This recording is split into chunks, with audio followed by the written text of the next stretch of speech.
It's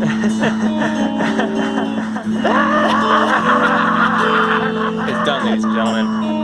Finally, it's done. So, here's the truth. I don't play guitar very much anymore. I pick it up here and there. I used to play it a lot, and heavy metal was my thing. Now, for my own reasons, I wish I could play guitar like I used to. I really do.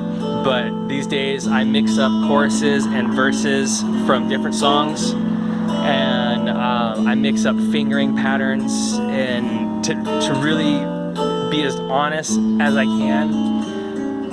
Playing guitar has gotten more and more frustrating as the years have gone by. So I just really don't play it anymore. That doesn't mean I don't like it. Doesn't mean I still don't want that Explorer.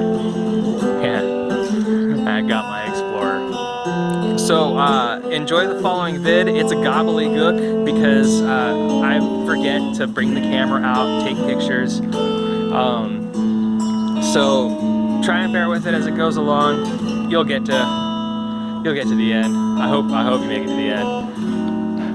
Thanks for putting up with me. We'll see you on the other side.